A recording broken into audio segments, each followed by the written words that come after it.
Toco o terceiro sinal e abre-se as cortinas. Uma luz branca forte acende e ilumina o palco. Meus olhos brilham, meu coração pulsa forte, minha respiração aumenta. E um sentimento de felicidade enorme. É o teatro entrando na minha vida, a arte alimentando minha alma, é o palco virando a minha casa. Lá vem eles, lá vem elas, sagrados atores, lindos e imponentes, fortes e brejeiros, irradiando a criação. Comédia, drama, música e ação. Eles pegam na minha mão e me levam para o mundo da magia. Me apresentam Shakespeare, Nelson Rodrigues, Albi e tantos outros. Eu aprendi, cresci, melhorei e entendi que o mundo sem a arte, ele não pode existir. Fui estudar, pesquisar, produzir, evoluir. E hoje estou aqui apresentando o que entendi ser artista. Viva comigo essa experiência e façamos juntos um mundo melhor. A arte salva, cura, educa e resiste. Muito boa noite, estamos começando mais uma edição de Ser Artista Pensamento na sua TV Samsung no canal Replay e no nosso canal do YouTube. A minha convidada de hoje, ela é a rainha do cinema e televisão brasileira. Produtora, diretora, roteirista, escritora. Gente, é muito talento numa mulher só. E eu tenho a honra de receber a Rosane Svartman. Obrigada por essa introdução tão generosa. Imagina, obrigada. É pouco para você. Eu vou começar uma frase que assim, você acha que a gente que faz e você é gente como a gente. A sensação que eu tenho, que eu estou sempre conversando com você, que é uma pessoa muito humana, que você bota a sua personalidade muito calma, tranquila, à frente do serviço e a vaidade fica muito bem guardada. Estou errado? Eu acho que é muito importante a gente caminhar sabendo onde está pisando, sabe? E se observando, né? Para poder ter escuta, para poder ouvir o outro. Então, isso de como você chega num lugar, como você fala com as pessoas. Eu gosto de contar histórias, então eu preciso saber ouvir histórias. E isso precisa ser que nem aqui, né? Sim. De uma forma que não seja depositária, que seja horizontal, que não seja já cheia de julgamentos prévios. Então, eu busco, para mim, nessa jornada, essa postura, sabe? De ouvir, se observar, saber das minhas limitações e uma curiosidade, acho que sempre imensa, assim. Natália sempre me disse que saber ouvir é uma arte. Você acha isso? Eu acho que é uma arte, mas eu acho que é uma coisa também que não é um dom, que a gente pode aprender a ouvir, sabe? Então, é uma arte, mas eu acho que também é uma coisa, um aprendizado, eu diria, sabe? Se a gente ouvisse mais uns aos outros, tudo seria mais fácil. Mas acho que nós, contadores de histórias, artistas, a gente tem esse dever e essa vocação de ouvir, de escutar. Porque toda arte, toda história, para mim, é um grande diálogo, né? Que assuntos, assim, eu não entendo um não público. A gente quer o público, Uhum. a gente quer diversos públicos, às vezes um público mais amplo, às vezes mais restrito, às vezes é nichado, às vezes, enfim.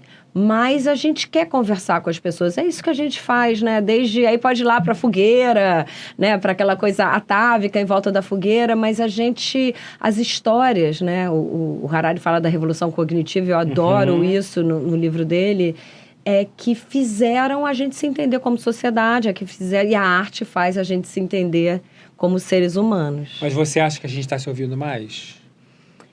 Não sei se a gente está se ouvindo mais ou se a gente está se ouvindo menos.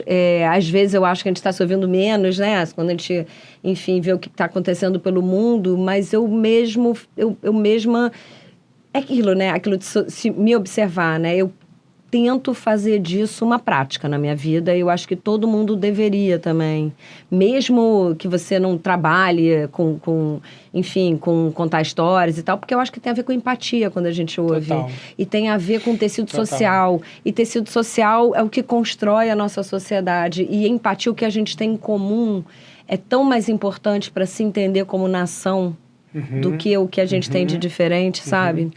Então, tem esse livro agora, que é uma pesquisa do Felipe da Quest, O Brasil no Espelho, que é tão interessante, porque entre várias coisas que ele mostra, que ele defende, ou que os números que ele traz traduzem, é que talvez essa polarização, essas pessoas tão coerentes de um lado e de outro, isso seja uma imagem que a gente tem que não é exatamente real, né?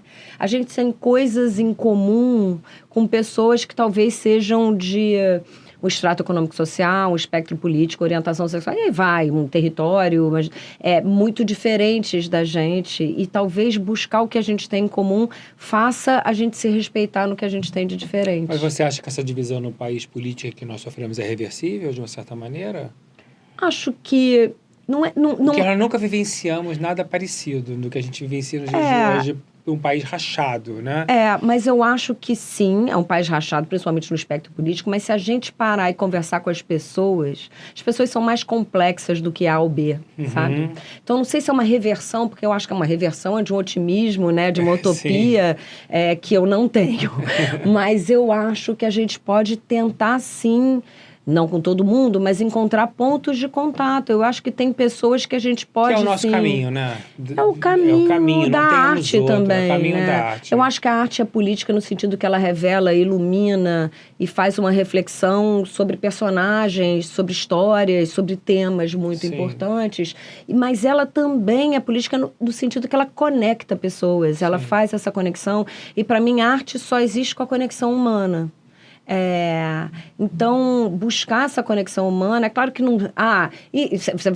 podemos achar exemplos. Aí tal pessoa e tal... Bom, sim, claro. Mas eu acho que tem aí eu diria que a grande maioria das pessoas, a grande maioria dos brasileiros, talvez a gente ache muitos pontos em comum e não um país que tenha uma cisão tão... definitiva, assim. Como eu falei, as pessoas são complexas e eu acho que as pessoas são contraditórias e as pessoas podem acreditar numa coisa num espaço e depois se contradizer em outro. A gente é humano. E essa ideia da coerência absoluta, que para mim se traduz na polarização absoluta, é isso que não existe. Você acha que ainda temos muito complexo de vira-lata? Eu acho que a gente tem milhares de complexos. Eu amo ser brasileiro, e eu amo o Brasil. Eu acho que o Brasil tem intolerâncias, o Brasil tem uma dimensão subjetiva, sim, de como se olha, de como se reconhece, e aí essa dimensão subjetiva é construída de várias formas, né? Mas quando a gente entende que ela existe e onde ela está, e a gente pode, num ambiente como esse, conversar sobre isso, eu acho que a gente consegue achar um caminho. Estudando a tua vida, você vem de uma faculdade de cinema na UF, né? Hoje tem uma discussão muito grande que as faculdades não são mais tão decisivas na carreira das pessoas que lidam no mundo da comunicação.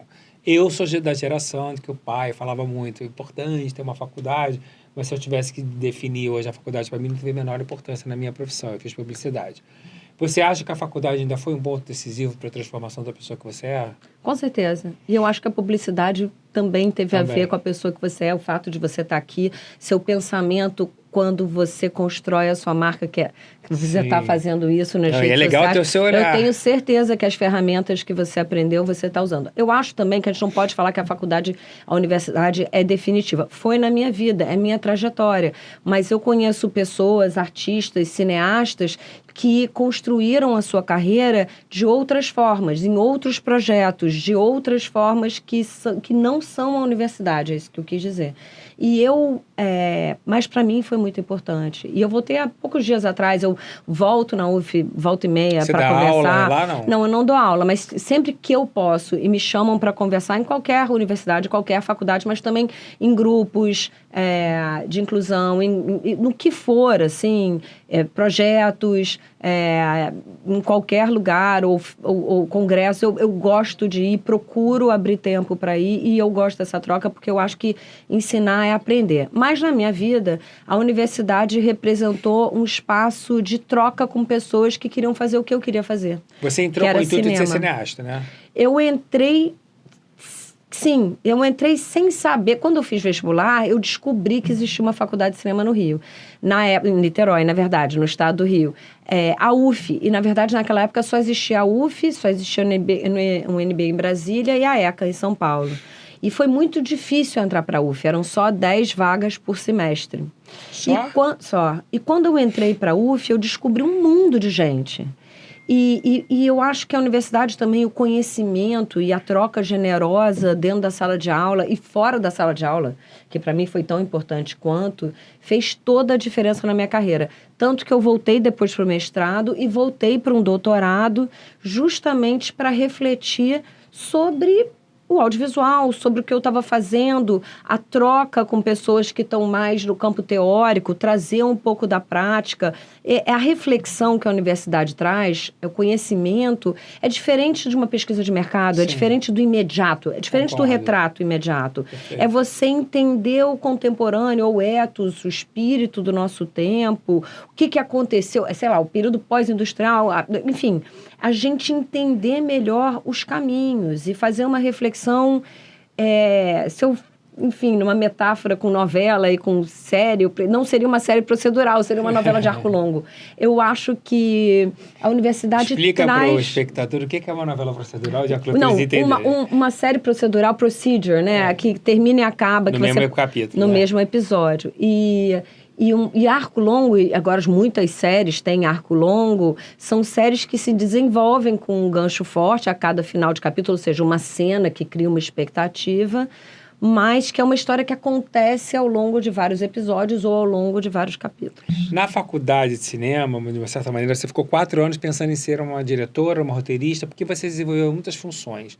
Como é que essas funções foram equilibrando dentro de você? Como é que você foi descobrindo seus múltiplos talentos? A universidade também é um espaço de experimentar, enfim, ajudar na produção do filme de um amigo, fazer direção em outro, escrever um roteiro para alguém, fazer assistência de direção. Enfim, a gente tinha um grupo que até depois foi maior que a universidade, foi um grupo de curta-metragistas chamado Piracema, em que a gente se ajudava, desde levantar dinheiro, dando festa, o Piracema, até fazer mostras para mostrar nossos filmes e até se ajudar. Isso porque eu me formei numa época em que não tinha, assim, a Embrafilme estava fechada, né? O governo Collor foi nesse período. Então, eu acho que eu faço parte de uma geração que precisou encontrar diferentes formas e novos caminhos de contar histórias através do audiovisual. Então, eu trabalhei com muitas coisas diferentes, assim, no audiovisual, procurando ficar no audiovisual,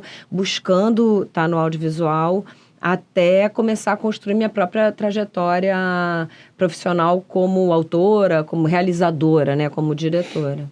Isso eu sempre falo para vocês, que no momento de crise surgem novas oportunidades. As crises levam a isso também, a gente se reinventar, de uma certa maneira. Eu preferia que a Embrafilme não tivesse sido fechada, não é mesmo? Que o governo Collor, enfim, o que dizer. Mas sim, foi, eu acho, e é uma geração muito potente, muito. Assim, eu vejo meus pares, eles estão aí no mercado. Muito. Foi uma geração da UF que realmente conseguiu, de alguma forma, se manter, e eu acredito que a gente se manteve, num primeiro momento, através dessa rede de ajuda e de reciprocidade, sabe? Tem aquele livro, Teoria sobre a Dádiva, enfim, do Maus, alguma coisa da dádiva, do Maus, que é um antropólogo que eu até usei no meu doutorado, que ele fala que ele estuda povos originários, enfim, e principalmente americanos, ameríndios, ele também na Oceania, e um ritual e aí ele traz, o final é genial, ele traz isso para a nossa sociedade, de dar, sem esperar nada em troca, mas vem a reciprocidade sempre com um pouquinho a mais. E se a gente fizesse sempre isso, alguém fez um ato ou deu alguma coisa generosa para mim, eu retribuo sempre um pouquinho a mais. Olha só. Lindo. E ele fala como seria a sociedade, lindo, né? Lindo. E eu li esse estudo e pensei muito, assim, e pensei como que ele pode, sim, não se refletir na sociedade como um todo, mas acho que nesse momento, por exemplo, desse coletivo, isso aconteceu, e em outros momentos da vida, assim, também. A leitura é sempre muito presente na tua vida, né? Gosto muito de ler. Depende da época, porque quando eu estou fazendo novela, por exemplo, ou quando eu vou começar um filme, eu procuro estudar coisas e ler livros. Ligado à obra. Ligado à obra. Então, aí muda tudo. E eu assistia coisas ligadas à obra. Mas, para mim, ler é um prazer. Eu tenho a sensação que você lê de tudo. Que você é uma pessoa que se interessa por tudo. Sim, foi assim que foi parar na Bienal do Livro, né? Que eu sou uma das curadoras das mesas ainda. Não, agora eu vou diminuindo o número de mesas de acordo com quando vai aumentando. Eu te conheci na Bienal. Então, eu amo a Bienal, amo. Tanto que eu botei novela. Muito emocionado com a Thalita lá. Fico muito emocionado. A Thalita, a paixão, né, de todo mundo que organiza, né? A Tatiana Zaccaro que é organizadora, assim, e as pessoas todas de editores, autores, sabe, assim, Rafa Monte está sempre lá, a Thalita, que você citou. E você traz essa paixão da leitura nas tuas obras sempre, isso é importantíssimo, porque você é uma estimuladora da leitura. Esse teu livro, que é maravilhoso, a telenovela Futuro da Televisão Brasileira, é um doutorado ou mestrado? É um doutorado. Na verdade, o doutorado... Maravilhoso, gente, imperdível. Ganhei. Com todo o meu carinho. O doutorado está no repositório da UF, para quem quiser, só que o doutorado ele é maior, é o dobro do tamanho e ele tem mais... É a linguagem acadêmica, né? Tem citação, citação, citação. E aí, quando eu fui publicar agora para Cobogó, a gente deu uma limpada, uma diminuída e atualizei também. Eu estou fazendo um livro com o Mauro Alencar, que é maravilhoso. É um livro que vai comemorar os 75 anos da telenovela brasileira. Vai ser uma gigante da TV. Eu mapeei os 350 atores mais importantes e as suas personagens que criaram impacto. Nossa, você com o Mauro Alencar, que dupla. É um livro bem importante, é o Coffee Table. Eu cito ele também no meu doutorado. Sim, ele é... E nós vamos mostrar os personagens que mais criaram impacto socioeconômico político na sociedade, mostrando como a novela era decisiva no comportamento do povo brasileiro. Sim. E automaticamente também eu quero provar que uma boa personagem, um bom ator, reflete no Ibope. Você ainda acha que hoje nós temos uma novela que o público se considera que está mais distante pela ausência de grandes atores e personagens estratégicos? Olha, vamos voltar ao começo, né? Que eu quero basear na tua tese. Então, vamos voltar assim, à sua primeira pergunta, sabe? Sobre a questão que eu falei, né? Do laço social, do tecido social, da nação, de tudo isso. Uma novela precisa falar para 20 milhões de pessoas todos os dias. Fala para milhões de pessoas todos os dias. Isso é um fenômeno brasileiro. E uma das coisas que eu defendo é que a história da televisão no Brasil, a história da novela no Brasil, a história do cinema no Brasil, é uma história que a gente precisa entender, refletir, pensar e observar a partir do Brasil. Então, é claro que a gente pode acessar, utilizar autores do mundo inteiro, mas tem que ter esse olhar para dentro. E esse fenômeno que é a novela hoje não se restringe apenas à televisão aberta. Então, quando a gente fala de público, se afastou, não afastou, diminuiu, aumentou, a gente precisa olhar o ecossistema midiático. O que é o ecossistema midiático? É um termo cunhado pelo Scolari, que é um teórico argentino, que acho que mora na Espanha, mas que ele dá conta de todas as telas, todas as janelas, e inclui também o modelo financeiro, o modelo de negócios de cada tela, né? Então, quando a gente olha como um todo, a repercussão de uma novela hoje é gigante. Quando eu chego para falar numa sala de aula, que nem eu fui, 2 dias atrás na UF, eu sempre pergunto, eu já PUC também, eu fiz essa mesma pergunta. Quem aqui assistiu, vai na fé, dona de mim, aí vem os braços. Eu falo assim, quem aqui assistiu só no TikTok? Quem aqui assistiu só pelo Instagram, pelo Twitter? Porque eu acho que quando a gente fala X, morre uma fadinha. Quem só viu pelas redes sociais? Não importa, faz parte da cultura daquelas pessoas. E essa proporção é maior, o digital? Dentro do ecossistema midiático. Não é uma coisa que dá para mesurar em uma única sala de aula, numa única palestra. Eu acho que isso aí merece... Mas, de uma maneira geral, nas palestras, eles acompanham muito pelo mundo digital? Acompanham na TV aberta também, fazem o catch-up no streaming. Então, eu acho que, em primeiro lugar, a gente precisa ver o ecossistema midiático, né, como um todo. Uma vez que a gente faz isso, eu acredito que, assim, voltando também ao começo da nossa linda conversa, sua ótima pergunta, é um grande diálogo com a sociedade. A gente precisa buscar um público, neste caso, imenso, que é o país, que é a nossa nação. Uma novela não fala para um grupo político, né? Não fala para um extrato econômico-social, não fala para uma região, religião. Pra todos, literalmente. Fala para todo mundo. Então, a gente precisa buscar essa ponte de empatia. E a gente faz isso tentando entender qual é o espírito da nossa época, do que as pessoas querem falar. O grande poder, para mim, do espectador, está com o público. Por quê? Porque o público pode mudar de canal, mas mais do que isso, o público não é passivo na medida que ele associa aquela história às suas próprias histórias, à sua trajetória. Gosta, não gosta, xinga, engaja.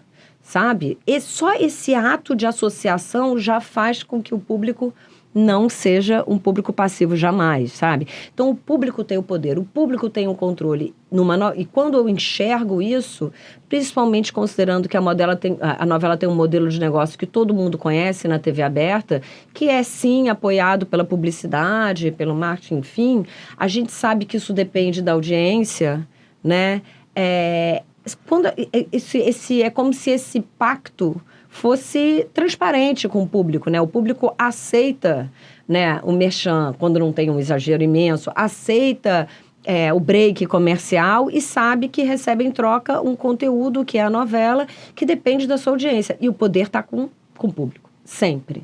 Então, eu mega levo isso em consideração. Mas você não pode escrever para o público. Se você escreve para agradar, você vai errar. Você perde, né? Você precisa acreditar na história que você está contando e precisa acreditar que é uma história importante e precisa acreditar que ela vem do coração e precisa acreditar que você não é melhor ou pior que o público que está assistindo aquela história. Jamais subestime seu público. Seu público é um público de novela, o público engajado da novela, ainda mais aquele que se manifesta nas redes, é um público que entende muito disso. E a novela faz parte da nossa cultura, senão não tinha mantido esses números. Ainda é uma paixão nacional? Com certeza. E aí, voltando para a sua pergunta, porque eu fui lá voltar para os grandes personagens. Grandes personagens com grandes intérpretes tem tudo a ver com isso. Com esse engajamento, com essa conexão, com como o público vai reagir, a gente sabe disso. Tem super a ver, né? Grandes personagens, grandes histórias, um grande antagonista para um grande protagonista, e assim a gente segue.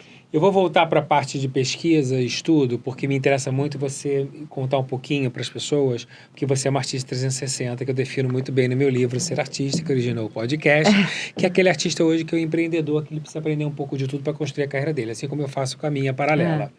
E essa função dentro de você é roteirista, você é diretora, você é escritora, você é produtora, são todas de muito sucesso. É difícil você achar numa única pessoa muitas carreiras consolidadas e num estágio muito elevado como é o seu. Como é que você equalizou isso dentro de você conforme você foi evoluindo? Um passo de cada vez, né? E eu acho também que isso que a gente estava conversando, de eu me formar em cinema numa época que não tinha cinema, me fez buscar formas diferentes de poder contar histórias, realizar obras que pareciam, enfim, como que eu ia, né, sobreviver e como que depois de 4 anos, na verdade acho que eu demorei um pouco mais, mas estudando na UF, eu ia poder fazer o que para mim, na época, né, aos 20 e poucos anos, eu achava que era a minha vocação, era a minha paixão, eu precisava pelo menos tentar. Então, acho que isso de estar 360 em vários lugares vem muito daquilo que você falou, né? Crise gera evolução, mas essa vontade... Engraçado, você citou a Thalita, eu lembro que quando eu conversei com a Thalita sobre o Desenrola, que é um filme, que é um ritual de passagem, e ela foi super... Eu não conhecia... eu falei, Thalita, eu queria sua ajuda, sua parceria para divulgar essa história, conversar sobre essa história. Ela falou, vamos marcar um café. Super disponível, e a gente marcou esse café. E ela falou, olha, se você não conseguir fazer esse filme, escreve um livro. Faz uma história em quadrinho, sabe? Conta essa história que está no seu coração de alguma forma. E depois ela falou, se eu gostar do filme, ajuda a divulgar. Se eu não gostar, não falo nada. E ela super ajudou. E depois foi uma parceria muito bacana. Ela participou do Cinema para Todos, junto com o filme, em que a gente levou o cinema, assim, para o estado do Rio de Janeiro inteiro. E aí eu pude perceber, porque era um trabalho com escolas, como ter a Thalita junto com o filme fez toda a diferença, porque muitas pessoas entraram para o mundo da literatura por causa dos livros dela. E assim, eu lembro de uma emoção imensa, assim, de estar dentro... Eu lembro especificamente de uma sessão que a gente fez em Volta Redonda, das pessoas, assim, quantas mãos levantavam falando, olha, a Fada da Minha Vida foi como eu comecei a ler, e aí citava um livro, citava outro, e como... É muito emocionante isso. Nossa, e como as professoras agradeciam, porque era como elas conseguiam fazer com que aqueles alunos começassem a entrar nesse mundo, né? Que é um mundo imenso. Agora, e você maravilhoso. executa nos seus projetos, pelo que eu percebo, uma coisa muito mais vem de você do que você é encomendada, né? Você faz aquilo que você está com vontade de fazer na maioria das vezes, né? Não, quem me dera. Não. Eu acho que tem um lado meu que é muito pragmático e eu acredito muito que os limites muitas vezes me levam à criatividade. Então, geralmente, assim, é óbvio que eu procuro achar onde está meu coração naquele projeto. Hoje em dia, eu posso fazer projetos com esse olhar. Na minha vida, eu já fiz de tudo. Já fiz institucional, já fiz isso aqui, mas eu aprendi a, pelo menos, achar algum jeito daquilo ser bacana, daquilo ser legal, daquilo de ter alguma graça, sabe? Eu lembro que uma história, assim, do André Pinto, né, que é diretor, montador, várias coisas, que a gente estava fazendo um comercial de óleo de peroba, eu era assistente do Murilo Salles. E eu estava muito, muito mal-humorada, porque a gente estava editando o teste de elenco num sábado à noite, assim. E aí e na época não tinha celular, não tinha, mas eu recebia telefonemas dos meus amigos falando, ó, a gente tá indo no Circo Voador ver um show. Ó, a gente saiu do Circo Voador, tá indo numa festa. Ó, ligavam lá pra eles de edição, e eu fui ficando mal-humorada. E o André falava, essa atriz, assim, edita qualquer, sei lá, qual take. E ele falou, olha só, Rosane, essa noite pode ser um inferno pra nós dois. Ou a gente pode achar uma coisa bacana e construtiva e aprender vendo os testes, escolhendo o melhor teste, escolhendo a ordem ideal, sabe? Tem uma coisa aqui para você aprender e eu também. Ou vai ser um inferno. E aí eu olhei naquela hora, foi uma epifania para a vida, porque eu falei, você tem toda a razão. Toda a razão. E a partir dali, eu comecei a tentar, não é ser poliana, mas já que você vai dedicar horas para um trabalho, e você precisa fazer aquele trabalho, aquele institucional, aquela, sei lá, o que for, será que não tem nada ali que você possa, sabe, se apoiar e crescer assim. E ser bacana? Assim. Então, eu acho que essa estratégia, para mim, funcionou muito, porque os trabalhos ficam melhores. E aí outras oportunidades surgem, e oportunidades melhores. Sim. E assim eu fui indo. Agora, a escrita, o Brasil tem uma tradição de que os roteiros ainda não são como deveriam ser, que a gente está no processo de amadurecimento. A sua escrita é brilhante, eu não preciso ficar elogiando aqui, mas você tem a referência literária e tudo. Nossa, que você... Nossa, vou sair daqui. Não, mas é verdade. Obrigada.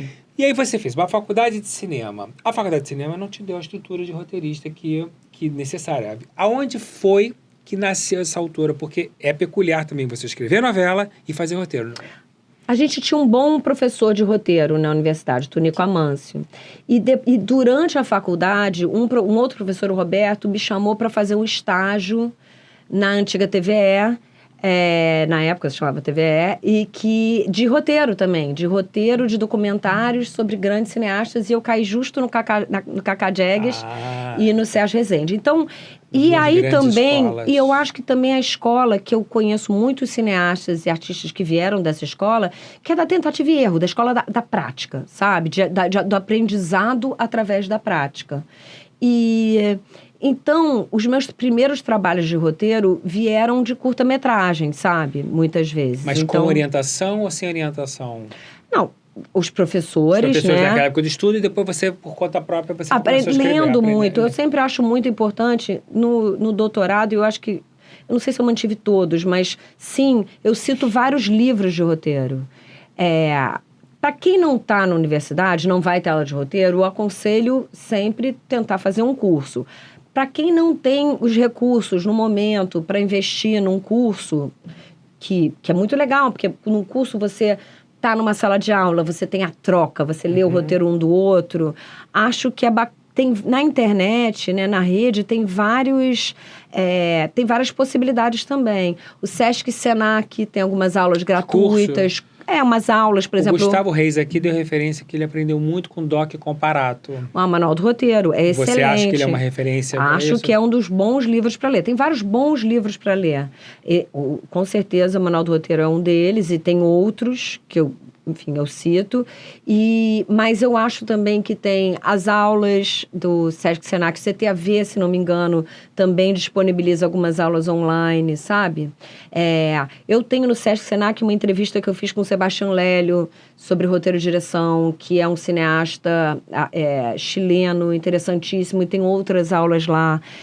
Eu acho que se der uma olhada online, vai achar muita coisa, até para você conseguir se preparar para, então, sabe, tentar um curso, tentar... E a carreira na novela foi muita colaboração que te deu a maturidade? Eu nunca fiz colaboração de novela. Você foi escrevendo direto? Mas com a... Malhação foi o primeiro, né? Foi o primeiro, mas com pessoas extremamente generosas ao meu lado.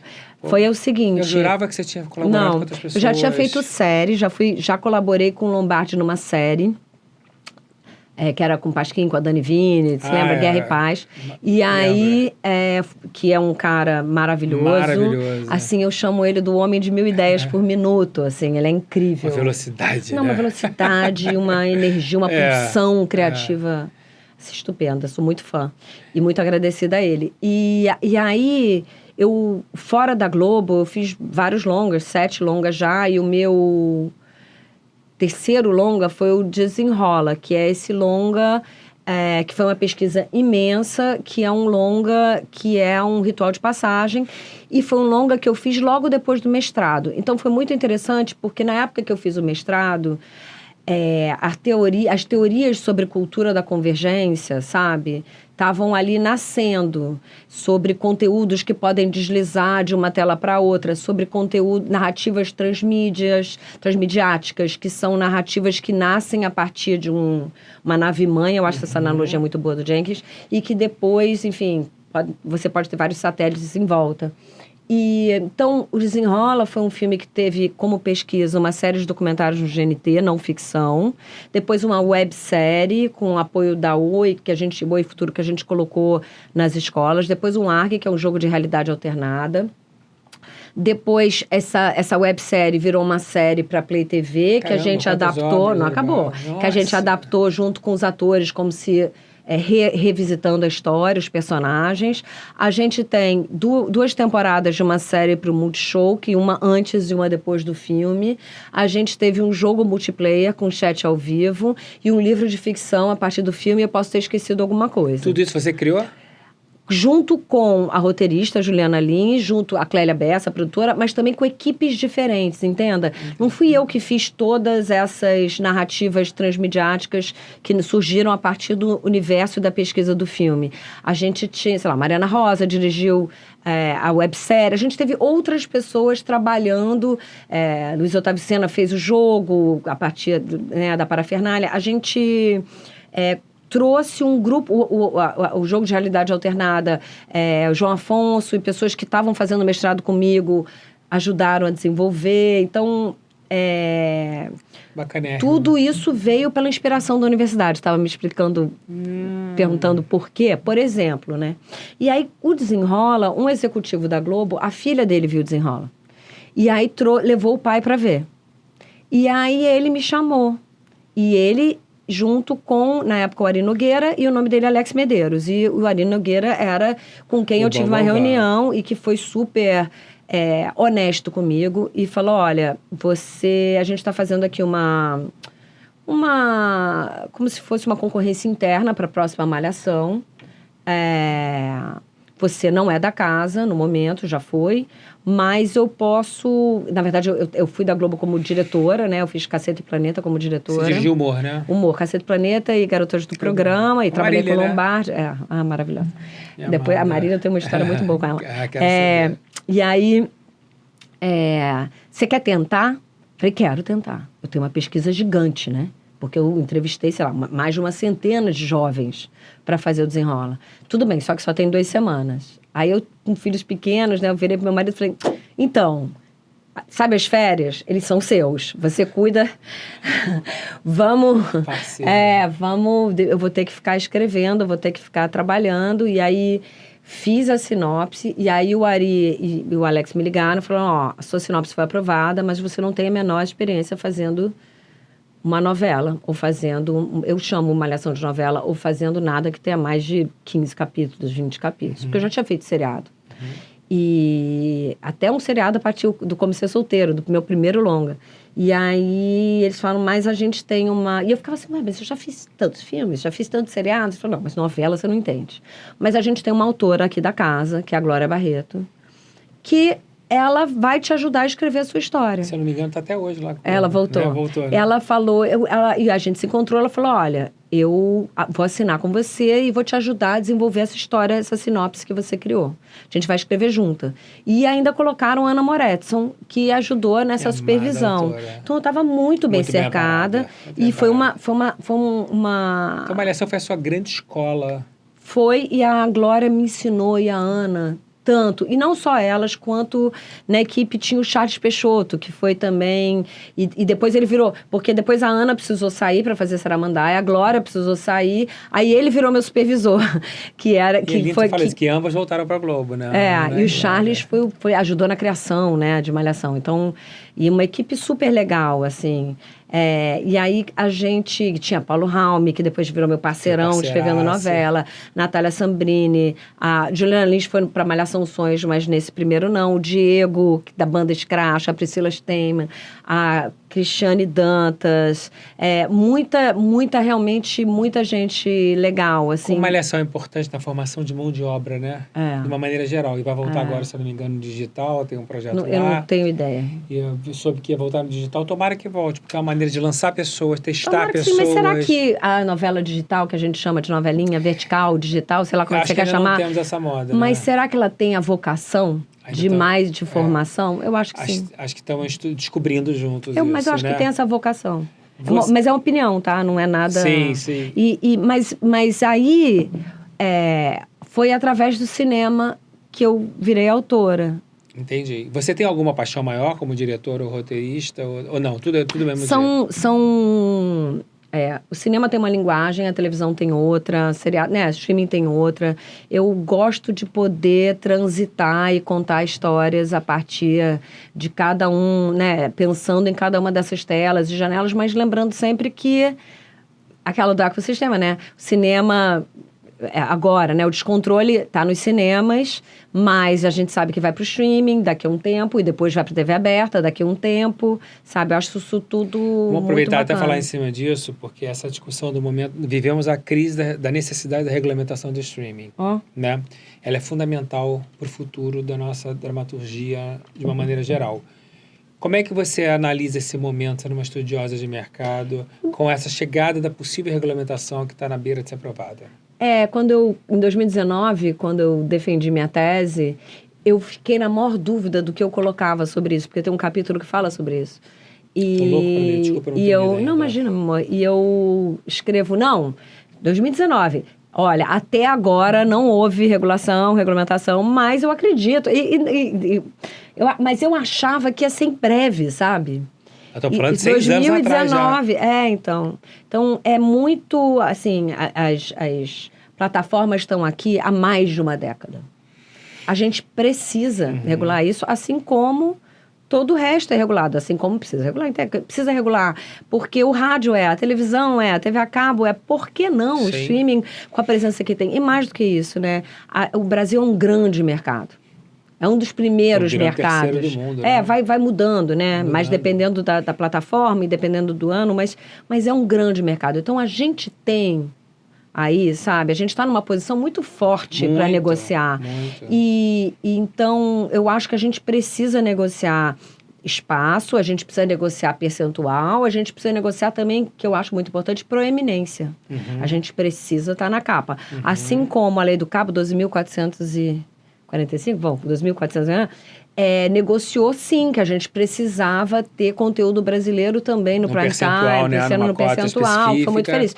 Então, assim como a gente negociou a presença do conteúdo brasileiro, e mais, o Condecine, né? É um sistema, uma taxa, pagam, né? Mas é uma taxa que incide apenas no audiovisual para o audiovisual. Sim. Não é um imposto, entende? É uma taxa, é circular. Recolocar uma verba.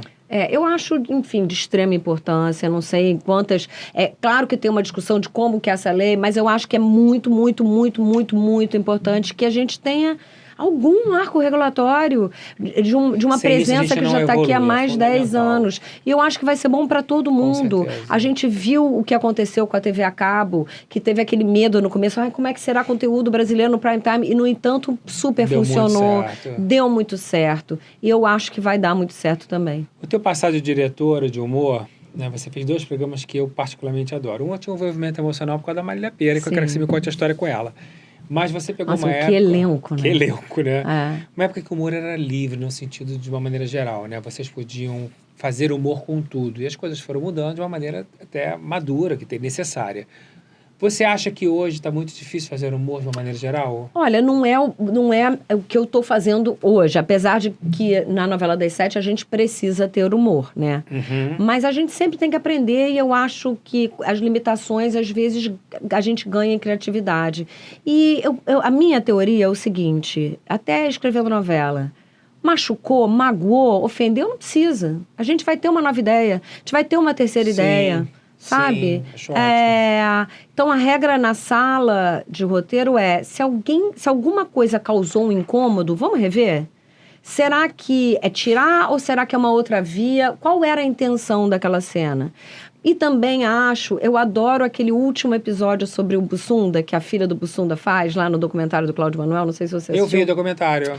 Que é uma discussão sobre olhar o humor daquela época com uma lente da época. Porque, voltando, né, a arte, a televisão, o cinema, a música, é o retrato da sociedade, da nação, daquele momento, o ethos, né, o espírito daquela época. Então, aquilo fazia sentido naquela época.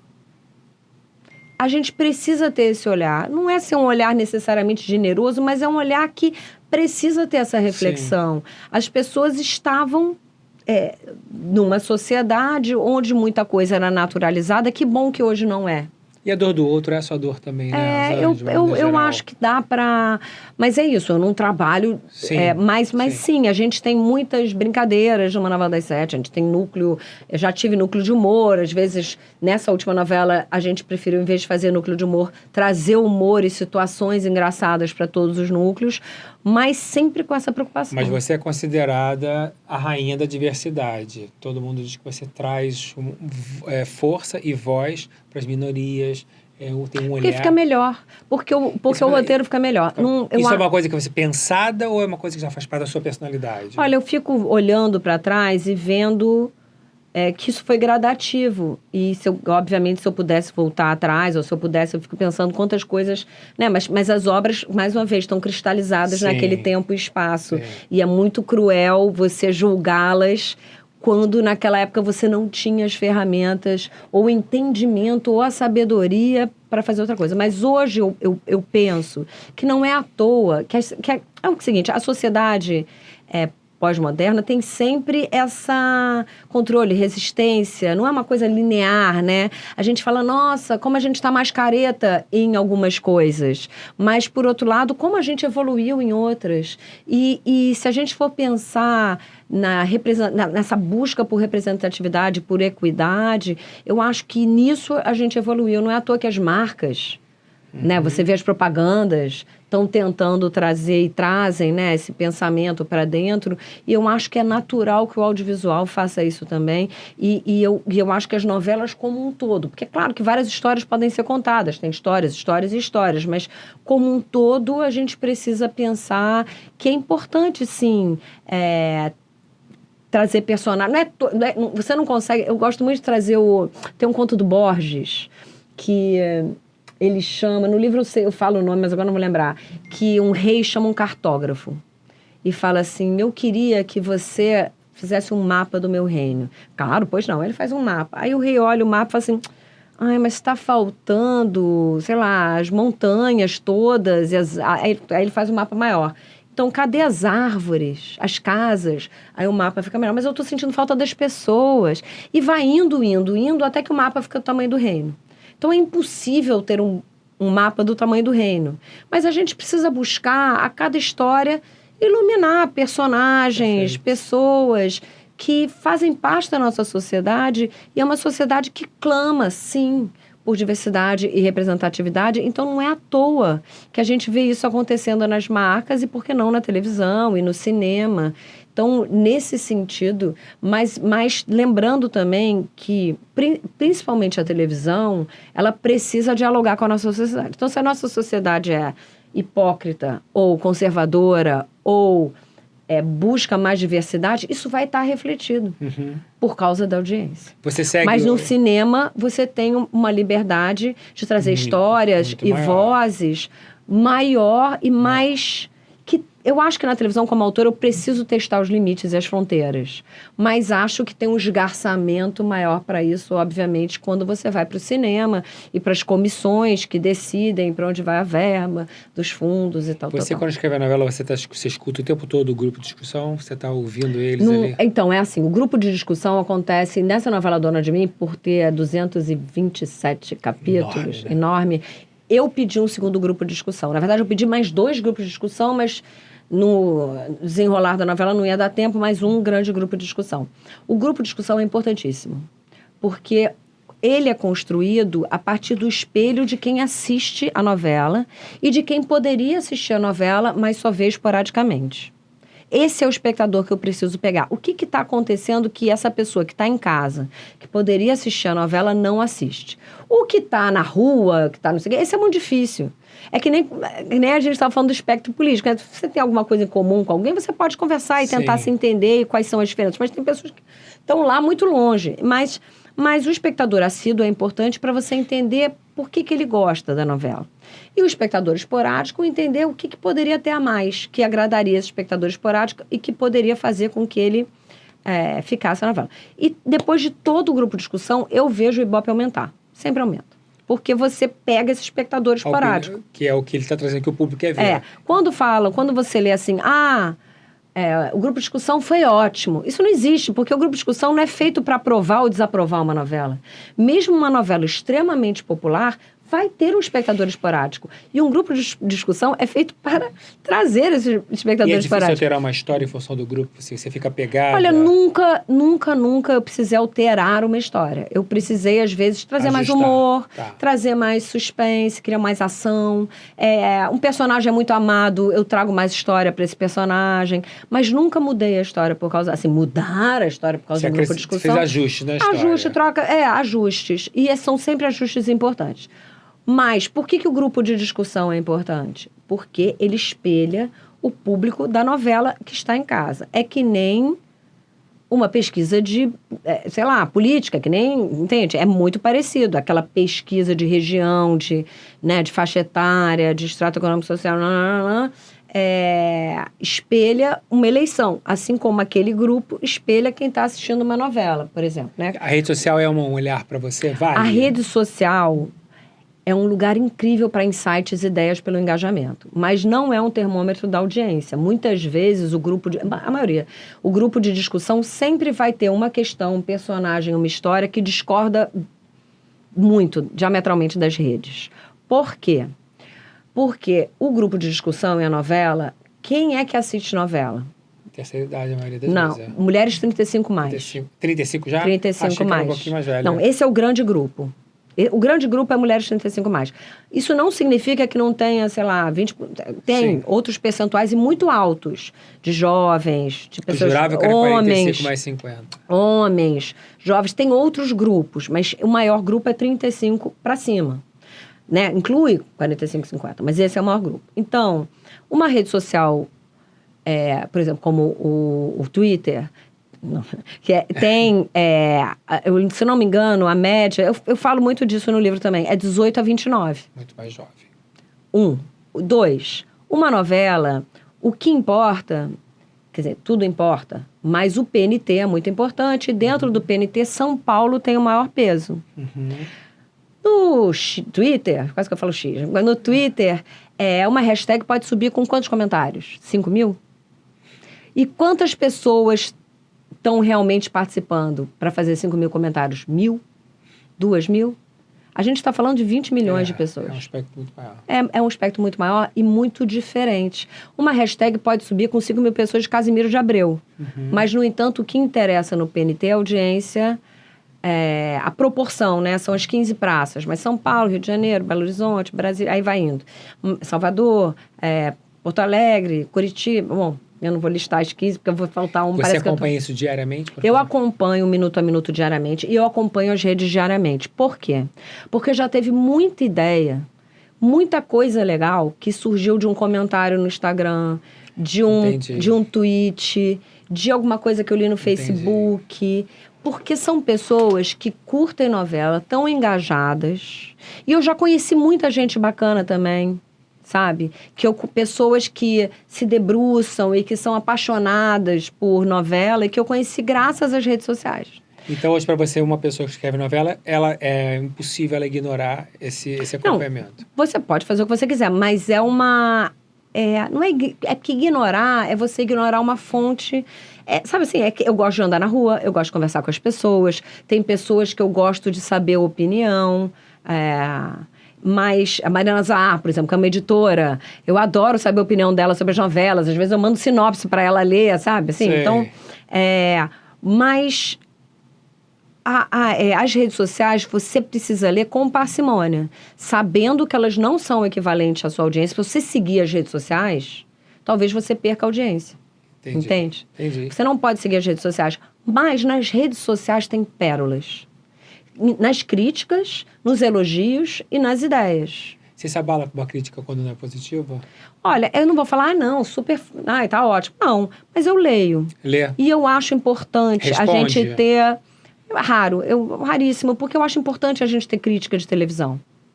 É importantíssimo a gente ter crítica de televisão. Acho que valoriza a televisão. E não pode ter uma crítica que só acha legal tudo que eu faço, sabe? Sim. Então, eu procuro ter a mesma parcimônia e o mesmo olhar, que não é parcimônia a palavra, esse olhar de andar alguns passos para trás e refletir sobre o que eu estou lendo, sabe? Porque eu já tive pessoas que eu respeito muito criticando obras que eu escrevia. Em filmes também, tem críticos maravilhosos que já curtiram filmes que eu fiz e que não gostaram do outro, que não gostaram de outro. E eu para que a televisão seja valorizada, assim como o cinema, assim como o teatro, é importante respeitar e ler e tentar... Assim, claro que não é fácil, mas eu procuro ler, sim, uma crítica ruim e refletir sobre ela, assim como eu leio, claro que com um sorriso, uma crítica boa e faço uma reflexão sobre ela também. Mas eu converso muito sobre com a minha equipe, porque a gente não pode colocar no mesmo lugar uma crítica ruim e um tweet me xingando, porque... Eu entendo que as redes sociais, tanto o Instagram, quanto o Facebook, quanto o Twitter, quanto não sei o quê, os comentários no YouTube, e até vídeos, tem críticas no YouTube também, esse engajamento é um engajamento passional. Já aconteceu de pessoas, assim, no final da novela, uma pessoa que me xingou muito no Twitter, vi no Instagram, falou assim, no inbox, falou assim, oi, não fica com raiva de mim não, é porque eu gostei da novela, mas é porque eu não me revoltei com, sei lá, aquele personagem. Tudo bem, eu, quando realmente é muito grave, eu silencio. Eu nem bloqueio, eu silencio a pessoa. E é porque aprendi com a minha filha que é melhor não bloquear, que bloquear vira uma medalha. Silencio. Mas só quando é muito pesado. Só quando fala, já teve... demais. Já teve, vou te atropelar e dar ré, sabe? Essas coisas aí não precisa. Se tá falando em me matar, não precisa. Mas se é uma crítica, eu deixo lá e leio e entendo... que aquilo ali, aquele texto tão passional faz parte do que é a rede social, entende? Eu fiz um projeto chamado Cenas de um Ator, Cenas de Diretor e Cenas de Autor, na antiga Motiliga Ramada. Inclusive, você que nos acompanha está subindo, todos os vídeos antigos estão subindo no nosso canal do YouTube. E eu levei 12 autores da TV Globo na época, 12 estrelas, todos que você possa imaginar, minha amiga Glória Pérez, Aguinaldo Silva, enfim, todos. Mas uma coisa que me chamou a atenção foi que uma das perguntas era sempre um ator jovem entrevistando um medalhão. Quando eles perguntavam para todos, o que você assiste na televisão brasileira? Quais as novelas dos outros que você assiste? Foi unânime, os 12 que passaram falaram que não assistem novela dos outros, que não viam na época. Aquilo me impactou muito, né? Um colega não ver uma novela do outro, não querer entender o que está passando com o outro. Você assiste os outros? Eu procuro assistir. Às vezes eu não consigo assistir por trabalho, mas eu procuro assistir sempre a primeira semana e a última semana, e aí no meio é esporádico. Tem essa curiosidade. Eu tenho essa curiosidade de ver como o autor vai levantar a história e como vai fechar aquele universo. É importante, né? Eu gosto, mas às vezes eu volto para ver. Hoje em dia a gente tem a oportunidade de ver também online, né? No streaming e tal, Globoplay. Então, acho que também é importante lembrar que naquela época, talvez, mas hoje em dia tem uma facilidade. E quem são seus mestres da televisão brasileira que construíram essa autora? Ah, nossa, tem tanta gente, Suas assim, referências bacana. máximas. Eu falei no Lombardi, eu acho que as novelas das 7 dos Lombardi eu lembro de assistir, sabe? Muito.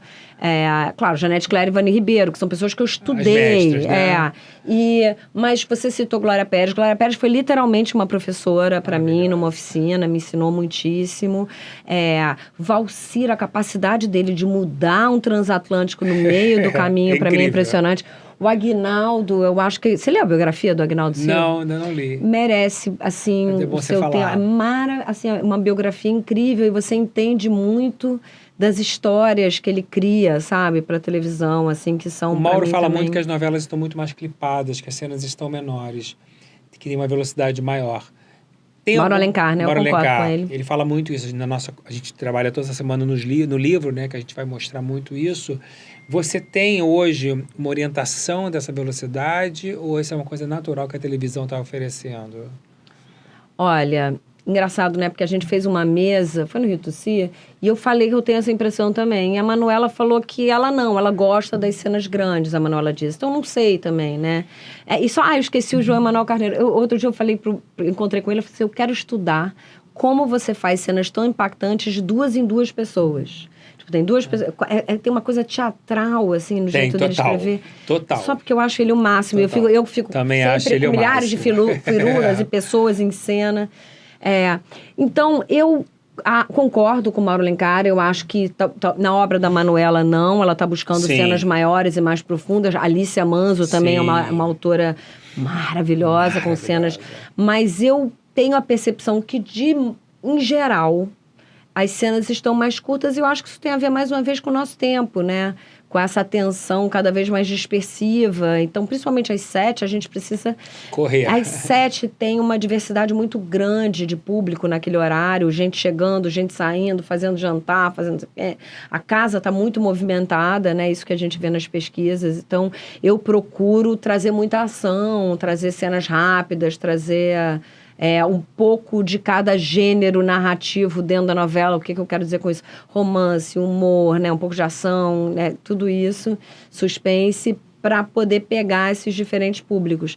Mas eu acho que tem a ver com o momento, assim. Com o público está muito mais impaciente também para mudar de canal, né? Então, isso acho que exige chamar mais a atenção do público. Na sua novela, houve um feito muito grande, a gente já falou muito isso, mas para você que está nos assistindo, que a gente comemorou muito, que foi a Sueli Franco. Não sei se você se atentou, mas há 5 anos que nós não tínhamos uma atriz 80+ com um personagem importante na televisão brasileira, na função de protagonista. A Sueli foi arrebatadora na tua novela, né? E eu estou muito feliz com essa indicação, da possível indicação do Emmy, com a renovação do contrato vitalício, que acho que é um presente para uma grande atriz.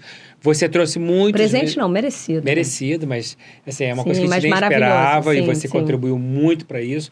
E você trouxe muitos veteranos importantes na tua novela, né? Teve a participação da Rosa Maria, da Silvia Pfeiffer, né? o Tony a Cacau, o papel maravilhoso, Hernani, Silvia Bandeira. Então você é uma autora que se preocupa muito com o veterano nessa função, que valoriza o trabalho do veterano. Isso é uma coisa que já vem de você foi construindo? Ou eu queria que você falasse um pouquinho desse teu olhar para o grande ator. Olha, a Sueli é gigante, né? E, na verdade, já era uma personagem que pedia uma atriz tão brilhante quanto a Sueli. E ela brilhantou ainda mais. Ela foi uma inspiração pra gente num tema muito difícil, onde, lembra que eu falei da gente sempre naquele limite, a fronteira, e a gente teve muita ajuda também para escrever, né? Letícia Barreto, uma geriatra, ajudou a gente a como lidar com essa, né? Várias pessoas doença, ali, né? Sim. E a gente aprendeu muito, a gente também, sobre isso. E na pesquisa eu posso dizer que realmente é uma personagem que era citada sempre, assim, muito muito amada, né? E tem a ver com aquilo que a gente falou também dos assuntos que estão na sociedade. É um assunto que a gente está vivendo, né? Com o envelhecimento da população e essa, né? E uma identificação imediata, né? imensa. E eu acho que trazer esses veteranos que fazem parte da história da televisão, da história do cinema, da televisão, do teatro, né? Porque também eles transitam, né? Sim, por tudo isso. Eu acho que assim, claro, o público ama, o público reconhece essas pessoas, o público acompanhou, né? Essas pessoas. Né? Então tem um afeto construído imenso. Mas precisa partir de personagens, né? E aí, mais uma vez, aquilo que a gente falou sobre representatividade, idadismo, etarismo, como quer que a gente chame, sabe? Da gente reconhecer como é importante ter pessoas na tela que representam pessoas que estão aí na nossa sociedade. E eu acho que, assim, a Sueli foi incrível, assim, ver quando eu ia visitar o set, ver a animação dela, sabe? A energia dela nos bastidores. Todo mundo falava que ela era grande contadora de piada. Ela contou pra você? Não, ela contava várias piadas. Quando eu chegava, ela ou fazia uma pegadinha ou contava uma piada. Ela conta todo dia uma piada pro escritório. Ela liga e conta pra Fernanda. É impressionante. Não, ela é impressionante nos bastidores, impressionante no set. Você ia até me contar uma história de uma grande atriz, a Marília Pêra, que você venceu. Porque eu dirigi a Marília Pêra nesse programa, Garotas de Programa, e eu lembro que foi um aprendizado, né? Eu tinha dirigido Como Ser Solteiro, que era um longa comédia. A Rosana Garcia fez, né? E a Rosana Garcia, Ernesto Piccolo, Heitor Martinez, Cássia Linhares. Cássia é minha. Beijo, Cássia. Maravilhosa. Sua amiga, né? E Marcos Palmeira, enfim. E aí a gente... E aí o Zé Lavini, que dirigiu o Caceta Planeta, que foi o diretor artístico também do Garoto de Programa, queria uma mulher que soubesse dirigir humor e me chamou. E a gente se conheceu, e ele foi um grande mestre também, e aí eu dirigindo a Marília Pêra, eu falei, não, eu quero que você faça assim. E fiz uma coisa com o rosto. Falei assim, faz assim. Pensei numa coisa meio assim. Aí ela olhou pra mim e falou assim, Rosane, não dá pra você achar que eu vou fazer o seu espelho. Me explica o que você quer e eu vou te mostrar, com as ferramentas que eu tenho, o que eu posso te dar. Me explica o que você quer da cena. Não tenta fazer uma coisa para eu te imitar. Só que ela falou de um jeito muito mais ríspido do que eu tô falando. E eu levei um susto.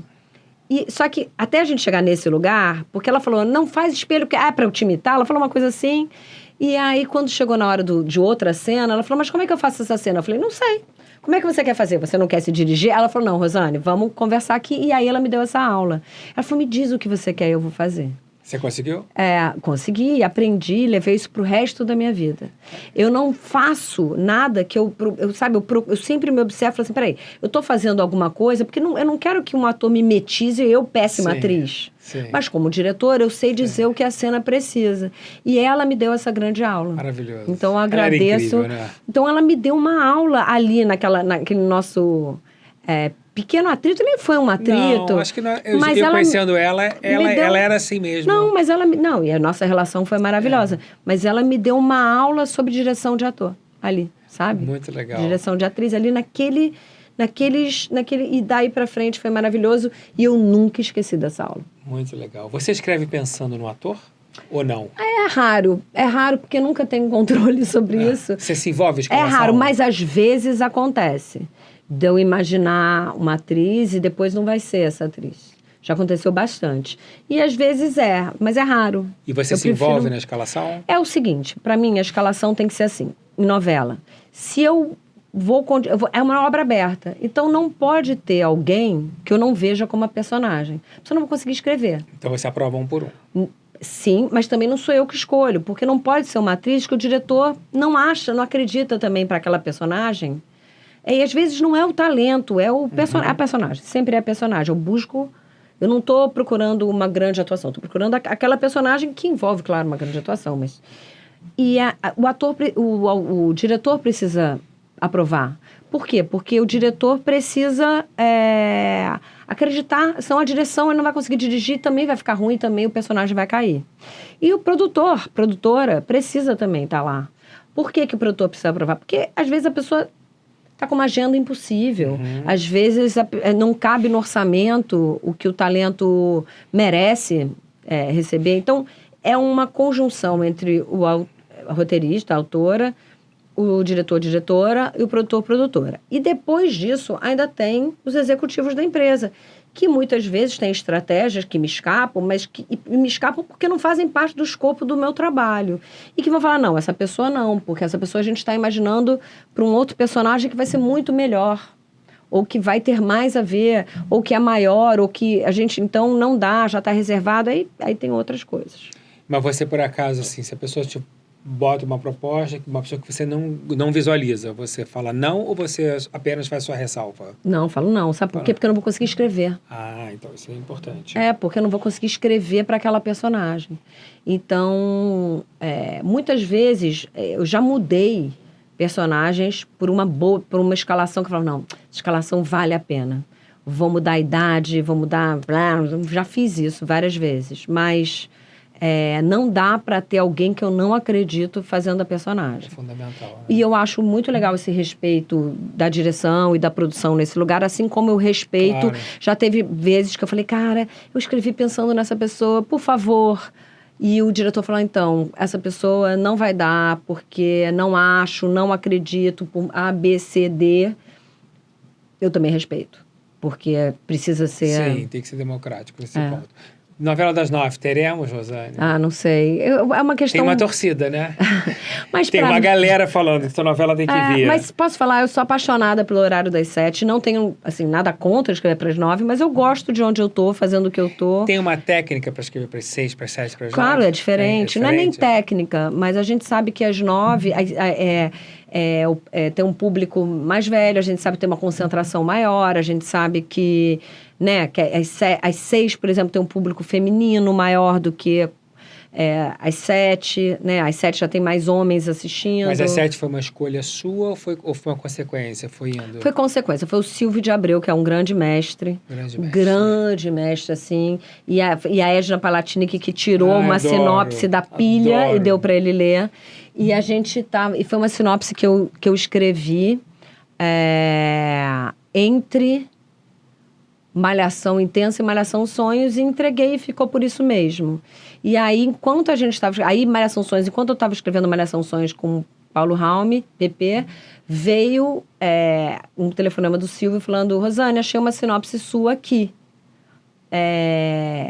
Achei interessante, vamos conversar? E aí ele falou, vamos lá, vamos desenvolver. E aí falou, queria que mudasse isso, mas já pode escrever o primeiro bloco. Aí eu falei, olha, eu estou escrevendo Malhação Sonhos com o Paulo Raume, eu queria convidar ele para escrever comigo. E aí colocar uma outra pessoa tocando, que foi o Márcio Wilson, tocando Malhação Sonhos. E aí ele...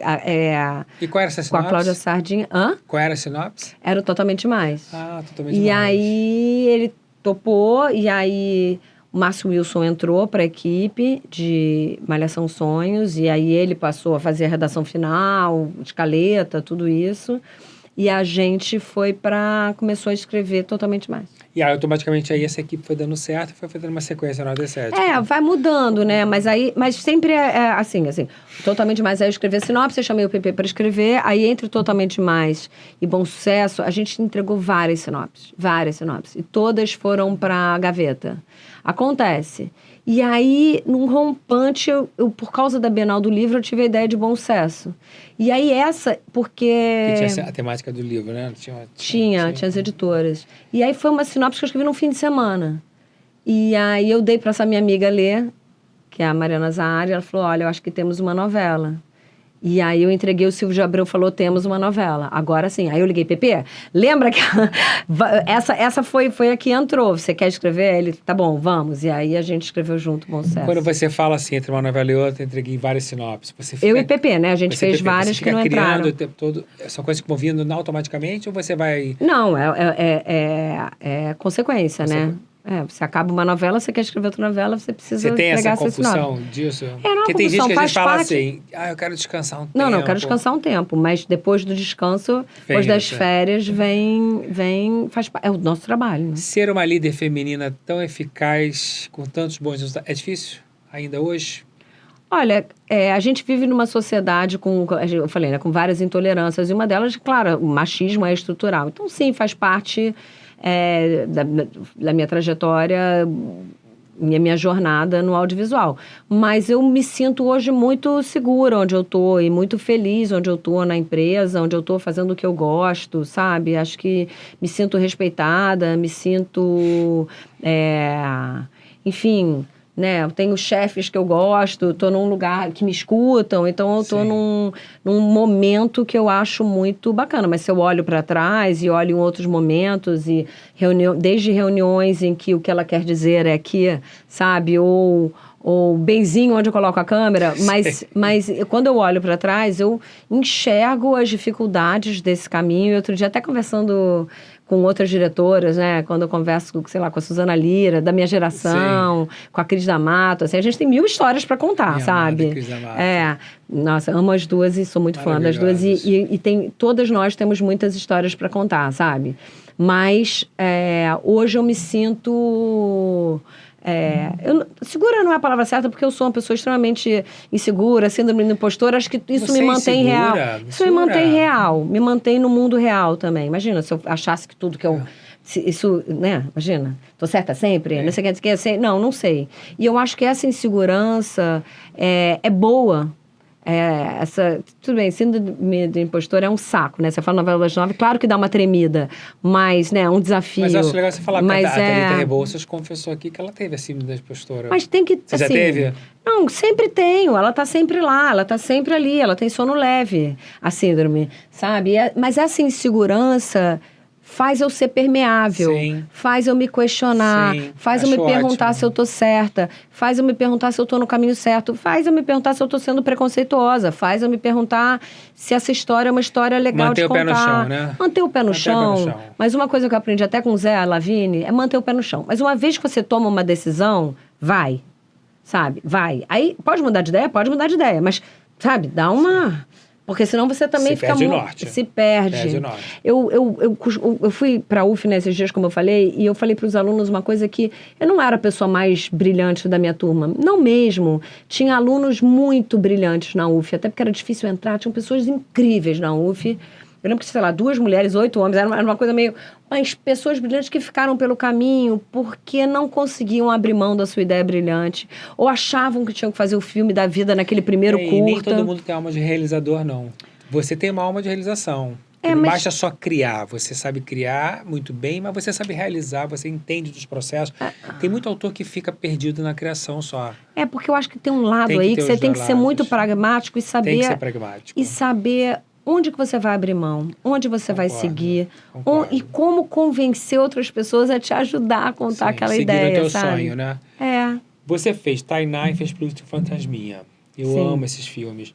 E uma coisa que me entristece muito hoje é a gente não ter obras em quantidade, nem no teatro e nem no cinema para a renovação do público. Eu sinto muito. Olha, eu acho que a gente tem que voltar àquilo que a gente estava falando antes, né? A gente precisa, eu acho que a gente precisa de cota para filme infantil, a gente precisa para circulação desse conteúdo para produção. Faz parte da regulamentação. Para mim faz parte. Não, acho que pode estar sim na regulamentação do VOD, tantas coisas a gente acha que pode estar na regulamentação, mas eu acho que é uma política grande, maior também, que tem a ver com cinema. Você citou 2 filmes, uma política voltada para a infância, para as nossas crianças, né? Porque senão...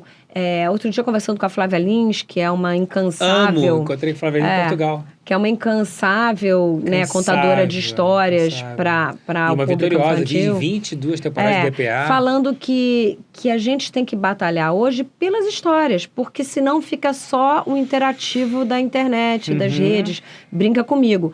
E o Brinca Comigo tem seu espaço, mas eu acho que a gente precisa manter as nossas histórias, e principalmente nossas histórias brasileiras, para crianças. E elas precisam ser diversas, e elas precisam ter espaço, e elas precisam ser produzidas. Então, eu acho que um olhar para a infância é extremamente necessário. E eu... Assim, tanto o Pluft, imagina, uma peça da Maria Clara Machado, né? De 1955, um roteiro brilhante da Cacá Murtelli, do Zé Lavigne. E o Tainá, eu fiz o Tainá 3, que é a origem da Tainá, e eu lembro que a Cláudia Levar ia comigo pro set, e a Wiranu Tembeck fez a A personagem da Tainá, que é uma menina indígena, contribuiu um monte pra gente na filmagem, para contar essa história.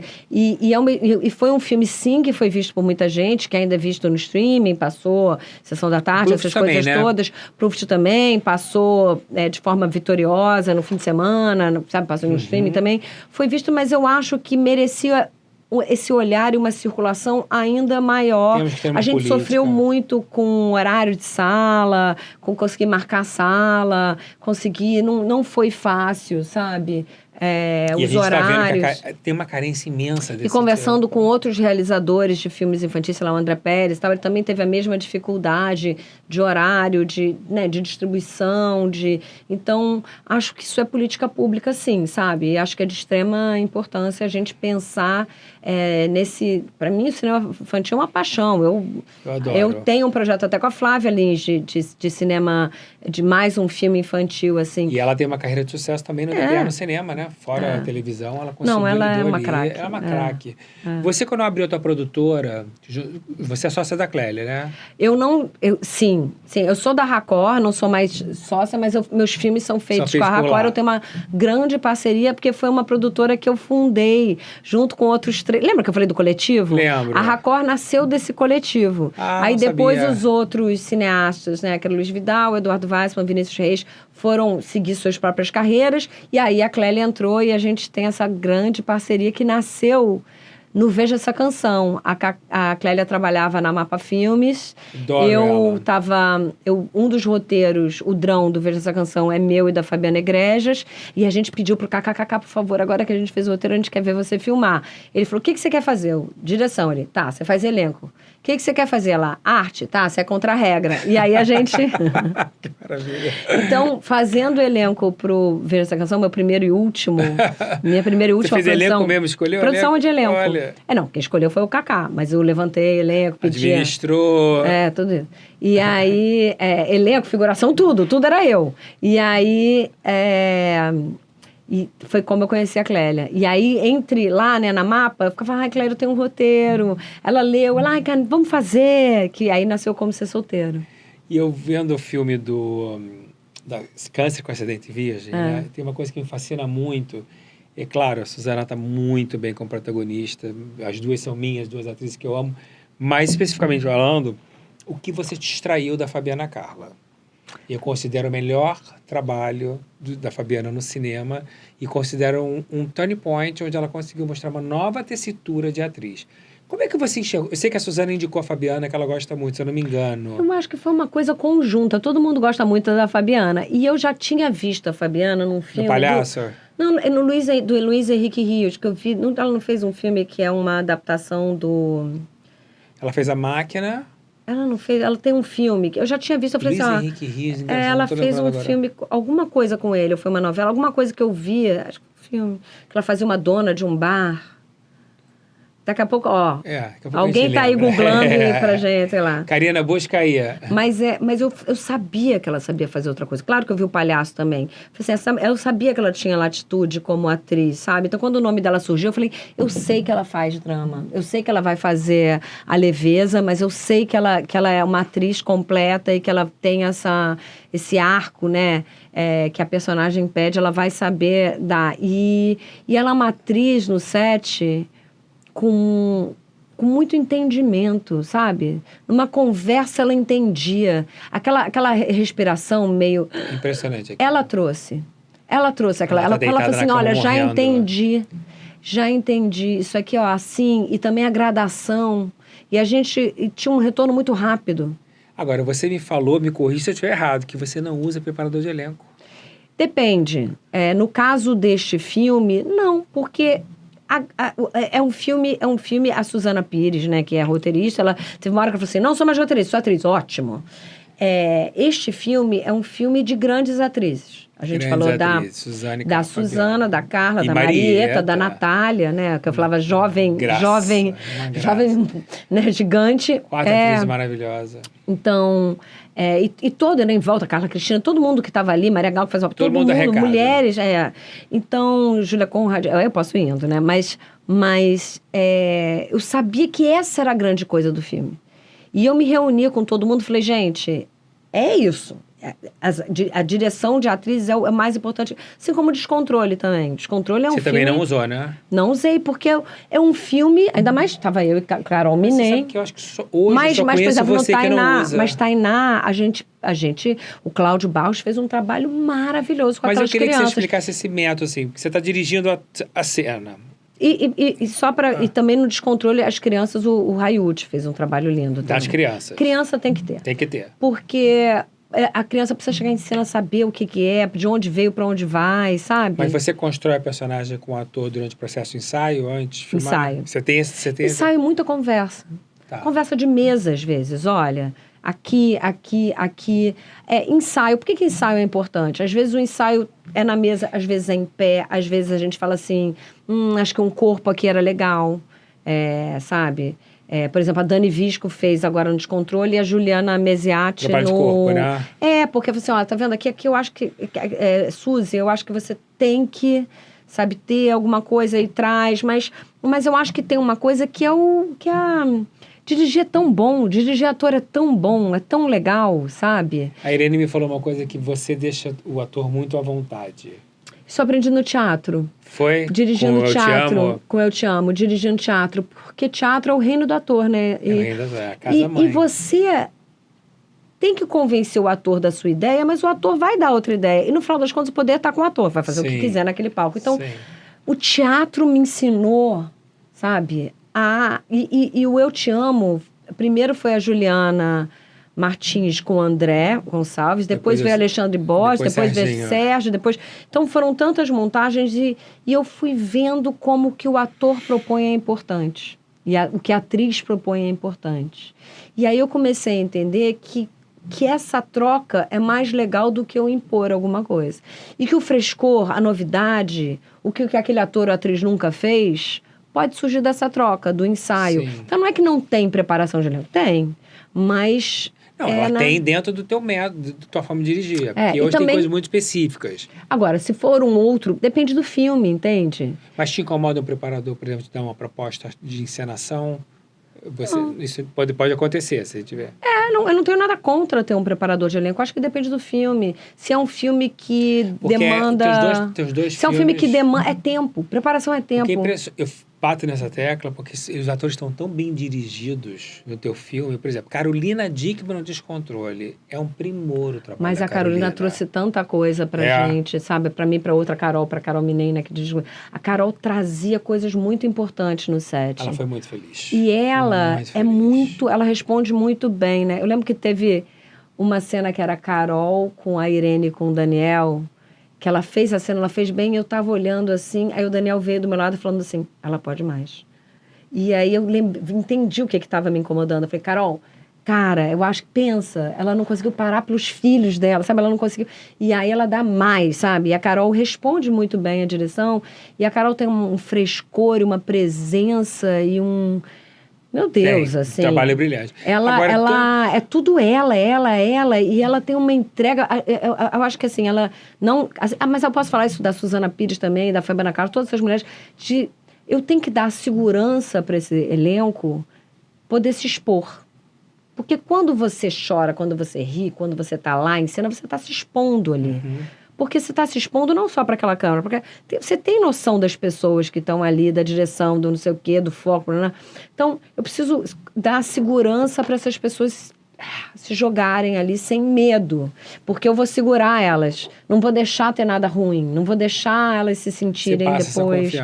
Eu tento fazer isso. Passa total. E eu não tenho nada contra preparador, tá? Ou preparadora. Nada contra. Por exemplo, eu vejo a importância de preparadores numa novela. O diretor não tem tempo de ensaiar com todo mundo, falar com todo mundo. Vai um ensaio, vai dois. Assim, o trabalho do Léo agora, em Dona de Mim, foi incrível. Então... É só pra... Assim, eu não tenho nada contra. Entendi, mas dependendo do filme, se o foco daquele filme, e geralmente nos meus últimos, é o elenco ali, a atuação, eu quero fazer isso. Então você gosta que o ator te apresente propostas também, pelo que eu tô vendo. Muito, é uma troca. É uma troca, né? Ele pode chegar, Rosane, acho que o caminho é esse. Sim, a gente vai conversar. Vai conversar para isso. Sim. Tanto nos... E às vezes a ideia do ator ou da atriz é melhor que a minha, sabe? E eu preciso entender isso. E trabalhar em parceria com a Carol, com outro diretor, é bom? É bom. Eu Te Amo, dirigi com o Lírio Ferreira, que foi super legal. Esse filme com a Carol, a gente se completou, foi muito, muito bacana, uma diretora incrível. E eu gosto, assim, eu já escrevi com o Paulo Raume várias vezes, com a Glória Barreto. Você trabalha bem em parceria, Eu né? trabalho bem em parceria, porque parceria tem a ver com gentileza, generosidade. Sim. E é incrível como uma boa ideia vence. É verdade. É verdade. Você tem uma coisa, tanto no Câncer quanto no Descontrole, que você lida com temas difíceis, mas com humor. Isso é da sua natureza? É da minha natureza, mas acho que veio também dos roteiristas, sabe? A Marta Mendonça, o Pedro Renato, a própria Suzy. Agora, no Descontrole, Felipe Scholl trouxe isso. A Iafa é assim na vida, né? A Iafa Brits, essa musa, diva, mana, até o fim do mundo. Ela trouxe isso pro filme. É dela, sabe? Então, já estava lá. Quando eu entrei, já tinha esse humor e esse drama. Mas você ajuda muito na construção de um roteiro, né? Depende do projeto. De uma maneira geral, sim, você palpita, né? Eu acho que a direção você acaba... Quando a obra é fechada, sim, é natural, sabe? É diferente de obra aberta. Mas obra fechada é natural o envolvimento da direção nessa... Não sei qual é a palavra, essa supervisão, é uma palavra, mas é de acompanhamento de roteiro, sabe? E você quer fazer mais teatro ou não? Olha... Eu, além de dirigir Eu Te Amo, eu escrevi algumas peças que o Ernesto Piccolo dirigiu e que a Isabel Jags dirigiu.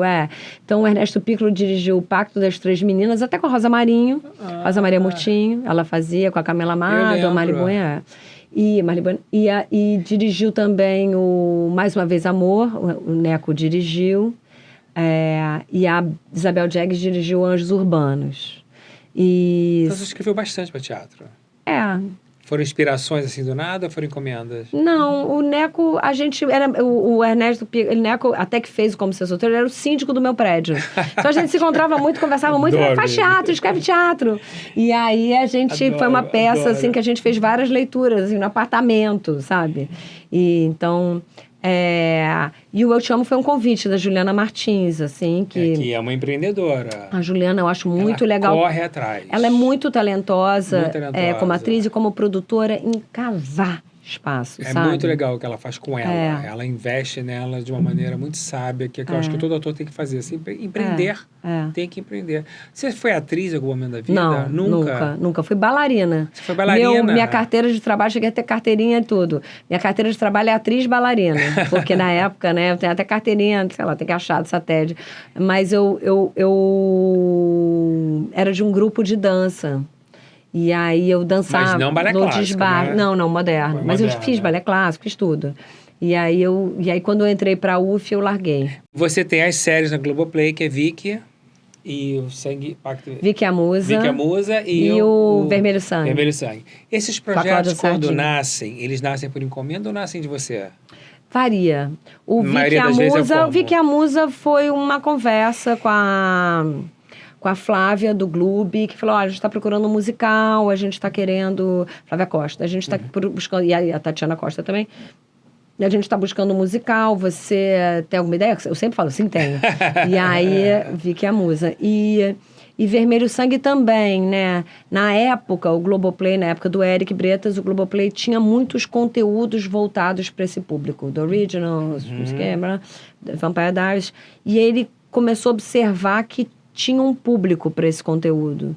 E aí ele falou, o que você acha disso? Eu falei, olha, vampiro no Brasil, mas a gente tem lobisomem. E aí começou a vir a ideia, por que não uma lobimoça? Por que não a gente falar sobre, né, código genético, sobre, né, essa diversidade que a gente tem no Brasil, essa riqueza... falar de meio ambiente, E aí eu comecei a estudar, e a gente tem um lobo que é um lobo muito brasileiro, que é o lobo guará. E por que os vampiros não são estrangeiros? Por que os vampiros não estão atrás justamente, né, dessa riqueza genética da nossa fauna, da nossa flora, do nosso... E aí começou a nascer Vermelho Sangue. Eu acho que, para mim, sempre tem alguma coisa para falar. E eu acho isso importante. Vi que a Musa é uma série que celebra a arte, celebra o que a gente faz. Uma graça. Celebra como a arte ajuda a gente a refletir sobre a vida, faz parte da vida de todo mundo, etc. E Vermelho Sangue é uma série... Fala muito sobre pertencimento, fala muito sobre identidade, mas também fala sobre meio ambiente. E porque a pergunta em toda a série, para mim, né, de fantasia, ficção científica, e eu sou uma consumidora ávida desse tipo de conteúdo, é quem é realmente o monstro? Quem é o monstro? E essa pergunta que a gente faz na nossa sociedade, no mundo atual, ela é uma pergunta que a resposta muda, né, a cada geração, sim, mas a gente tem respostas hoje diferentes, né, de outras respostas de outras histórias sobre monstros e vampiros e lobisomens, mas eu acho que é essa pergunta que a série faz. Você, na verdade, conta qualquer história, né, Rosane? Não é qualquer, né? São histórias que me falam ao coração. Assim, não tem um tema específico. Você falou o coração, você escreve. Tem uma discussão muito grande que todo mundo está reclamando da ausência da literatura de uma maneira geral na televisão brasileira. Que no passado tinha mais séries de épocas, né? A literatura estava mais presente. Você acha isso? Não acho. Não? Sabe, eu vou te dizer por quê. Diga. Porque um grande trunfo hoje, se você for ver estatística, para as séries, são séries a partir de IPs de livros. Os filmes. Então, eu acho que, nesse sentido de livros que viram... séries e tal, eu não concordo não, acho que pelo contrário. Eu acho que é a busca de uma coisa mais segura, né? O livro fez sucesso, então vou... Agora, na novela não dá, né, gente? 227 capítulos, um livro jamais... Né? Só se for uma saga... Sério, que antigamente a gente chama mais séries, né? Acho que nas séries sim, nas séries eu acho que tem sim. Tem? Eu acredito que sim. Até acho que é exacerbado porque traz segurança. Sim. O IP traz segurança. Você acha que limita também a criação original? IP, né? Não, acho que não limita. Eu acho que tem espaço para criação original, sim, mas eu acho que hoje a adaptação de livros ocupa, sim, um espaço talvez até maior. Você segue contratada? Sim. E você fica esperando convites deles? Não, na verdade, agora eu vou começar a trabalhar numa nova sinopse. Faz parte do meu contrato... Descansar um tempo e fazer, voltar a escrever. E essa mãe aonde fica? Com 2 filhos, trabalhando desse jeito. Então, eu tento... Então, né, eu tenho o Tuca, meu marido, é uma pessoa que segurou a onda quando eu fui para a Amazônia fazer o Tainá, segurou, né? Eu acho que sim. Parceria maravilhosa. É importante. Ele faz o quê? Ele é montador, editor. Então tá na área. Mas eu explico para eles entendem o meu trabalho, né? Que eu dou uma sumida, né, volto, mas eu também procuro que o tempo que a gente... Procuro que o tempo junto seja um tempo especial. E procuro falar, eu trabalhei agora, então a gente pode fazer aquela viagem bacana, sabe? Teus filhos estão com que idade? Agora já estão 19 e 23. Agora mas quando eles eram pequenos, principalmente quando eu estava fazendo Malhação, nas primeiras novelas que são... Porque filme... Realmente, são 3 meses, mas a filmagem em si, 5 semanas, 6 semanas. Tainá foi maior, foram 10 semanas. Então, eles foram me visitar e tal. Mas novela, aí sim. Aí é uma conversa, é tentar que o tempo livre... E eu também, o que eu fiz depois de Malhação Intensa, que foi muito intenso, que eu descobri que eu trabalhava, 7 dias por semana e tinha filho e tinha não sei o quê, e dormia pouco, e foi muito, muito duro. Eu fiz uma tabela de trabalho para poder ter tempo de jantar com a minha família, para poder ter pelo menos um dia inteiro livre. E eu tento seguir essa tabela para que as pessoas que estão escrevendo comigo também tenham pelo menos um dia livre. E que possam ver suas famílias, Você é muito ou amigos. organizada, né? Então, não, eu não sou uma pessoa organizada, mas eu tive que ser para poder ter tempo com a minha família. E tem alguma técnica mental que você usa para bloquear, assim, as adversidades da vida? Eu lembro na época da Covid, muito autor meu me dizia, Marcos, não estou conseguindo criar. Agora, com o momento de guerra, tem muita gente que fala, com a guerra eu não consigo criar. Você tem alguma técnica para se abstrair do mundo de uma maneira geral, para você manter a sua criação latente? Eu tenho uma técnica que eu desenvolvi quando eu tive filho. Porque quando eu tive meus 2 filhos, infelizmente, nenhum nem outro eu estava CLT, né? Então, eu tive que trabalhar sem parar. Geralmente pegando roteiro. Então, escrevi, se vocês verem Telecurso Segundo Grau, vocês vão ver lá no final, vocês vão ver meu nome. Tecendo Saber, vocês vão ver meu nome. Fiz muita coisa para o Canal Futura, que eu conseguia fazer enquanto eles... E depois também, né? Quando eles já estavam maiores. Então, não só no puerpério, mas também maiores. E eles conseguiam ver... Eu lembro que o Mágico de Oz foi um sucesso lá em casa. Então, por exemplo, eles viam o Mágico de Oz durante 40 minutos. Eles não conseguiam ver o filme todo. Então, eu tinha esses 40 minutos... Para sentar e escrever. Para sentar e escrever. Ou então, aquela dormidinha da tarde. Sei. Ou então, a dormidinha da noite. Sabe? Dormir à noite. Então, a minha concentração... Eu fui uma pessoa que... Eu lembro que, como ser solteira, eu escrevia, aí jogava paciência no computador, aí escrevia. Aí, né... ou você vai rede social hoje em dia, e eu tenho essa capacidade de falar, eu tenho que escrever, eu vou sentar e só vou sair do computador quando acabar. Então, foi uma coisa que eu ganhei com as crianças, sabe? E isso nunca me largou. Então, mesmo com todos os problemas, às vezes pessoais, às vezes as dores do mundo... eu consigo parar e escrever. Hoje você escreve o quê? De noite, de dia? De dia. Não gosto de escrever de noite. Não? Meu superpoder é dormir. Então, eu consigo desligar e dormir. E não todas as horas que eu gostaria, mas eu consigo. Então, eu não gosto de trabalhar, não gosto de filmar de noite, não gosto de escrever de noite. Eu também prefiro Eu sou super diurna. Eu também. É. Rô, para terminar, que televisão brasileira hoje nós temos no Brasil, a nível de qualitativo, assim? Você acha que estamos vivendo um momento produtivo? Olha, eu acho que a nossa TV é uma TV que a gente precisa se orgulhar dela. Você perguntou, e aí, como é que você falou do síndrome do vira-lata? Pô, a nossa televisão é uma televisão que tem uma qualidade, eu acho, mundialmente reconhecida. Eu acho não, é mundialmente reconhecida. O desafio da televisão brasileira é continuar se conectando com a sociedade, né? Que a novela continue fazendo parte da nossa cultura, e isso só vai acontecer se ela permanecer relevante. E ela só vai permanecer relevante se esse diálogo com a sociedade, né? Às vezes avança, às vezes recua, às vezes avança, às vezes recua. Vamos lá nos limites, autores, vamos lá nas fronteiras, tudo isso que, claro, envolve várias instâncias, várias camadas, né? Um texto que sai de mim vai para uma centena de pessoas. Mas, enquanto a novela permanecer relevante, ela vai permanecer sendo parte da nossa cultura e, portanto, a nossa televisão vai permanecer relevante também. Mas eu também gostaria de pontuar que hoje em dia a televisão é muito mais que aquela caixa preta, aquele aparelho na sala de jantar. Eu considero, mais uma vez, o ecossistema midiático, que a televisão é também assistir uma novela pelo celular, é também ver um recorte dessa novela numa rede social. Que essa audiência, inclusive, que é discutida, né? Que assistir, porque é difícil mesurar, porque é difícil a métrica, tudo isso. Mas eu acredito também que a televisão, mais do que conteúdo, é também as práticas, é também a cultura, é também aquele pacto que eu falei, lembra? Aquele contrato espectador com o conteúdo. Meu próximo livro fala muito isso.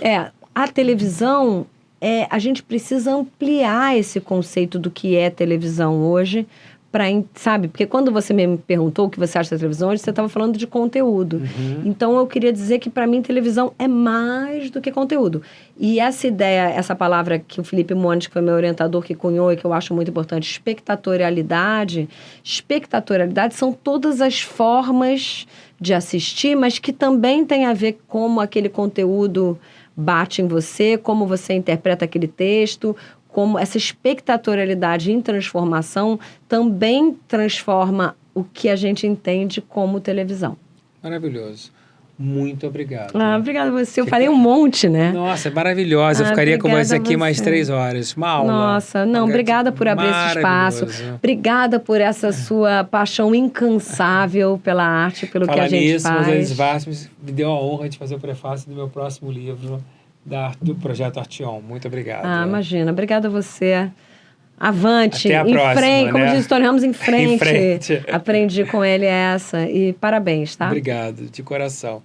Para você que nos assiste no canal iPlay na TV Samsung, no nosso YouTube, um público interessado em gente interessante. Até a próxima. Beijo.